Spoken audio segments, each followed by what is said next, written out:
Hello everybody. Today we're going to try to go over the basics of some maintenance to do with your sinks. Now, step one, fill up your teapot, or your tea kettle in this case, and get prepared to run it.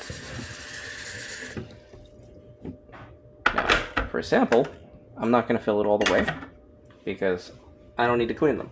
I already have. When it comes to your sinks, obviously having a strainer is going to be a lot better because you'll remove a lot of the solids from getting down your sinks. But you still have a dishwasher in most cases, or you may not have a strainer at all. Now with those solids going down your sink, they can get jammed up. The reason why is that typically, under most sinks, especially in North America, is after our dishwasher connection here, we have a P-trap. Material will slow down inside of the pipe, it will slow down inside of the P-trap, and it will slow down as it gets towards its exit, depending on how far away it is from the main stack that it aligns with. Now, if you don't run enough water down your sink, you may have other blockages, you may have had damage that was done to your pipe, you may actually have a slow running drainage for your water inside of your sink. Now, what you should be doing is called regular maintenance. If you haven't been doing that, you are having problems with your water, it may be something as simple as just trying to get rid of some scum that's grimed up on the inside of the walls. Now, as you're doing that, the big thing to remember is that it's not always just scum that's gummed up on the inside of the walls. It can be other things as well too. It could be toothpicks, it could be hair, it could be all sorts of stuff. So if you're talking about a bathroom, which I'll show you in just a second, that could be your main problem. It could be hair, but when it comes to a kitchen sink, it's typically food. Now the regular issues when it comes down to a bathroom sink is always going to be either hair or hair trimmings or anything else that goes down the drain. Now, this one doesn't have a strainer on it, so everything should relatively be able to flow easily down there.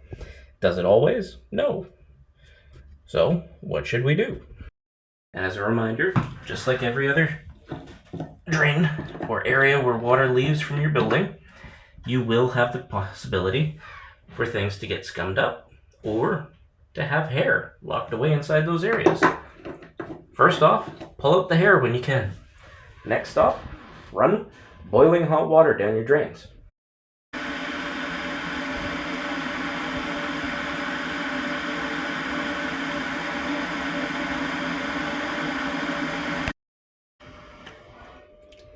So, your first step, simply pour as much boiling hot water as you'd like down your drain.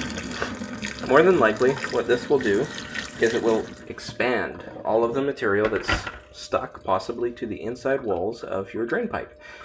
Now, the importance here that I'm trying to remind is that by running hot water instead of using a lot of chemicals, you're probably going to save yourself a lot of money in maintenance or just in general not having to deal with as many problems if you use chemicals.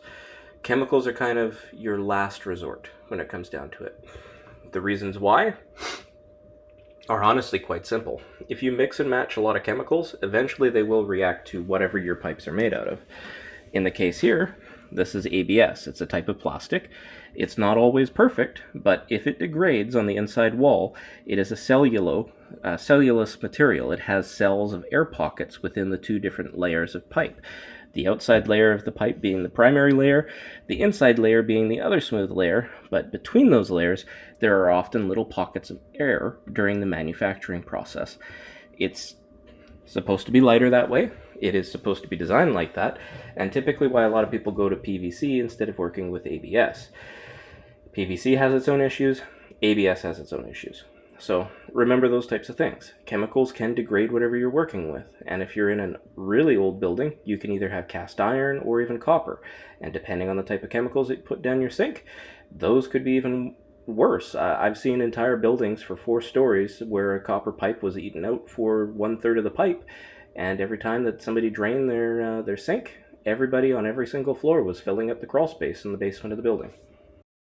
Now, the last final major note that I could say about it is that you should be running your water down your pipes for any sink or toilet at least once a month every 2 months. You don't have to go crazy with it. It's just enough to fill up for the P-trap. Because it's quite simple. If you don't use your sinks and you don't use your toilets, eventually the areas that are supposed to protect you from sewer gases from getting into your house, that can be flammable, can be detrimental to your health, and can also just drive you nuts, is simple. If you don't run the water, it doesn't protect you from having to smell the gases and from having to deal with the gases in your house. Hope that helps. And now the final note, when it comes down to it, always make sure to drink a cup of tea after.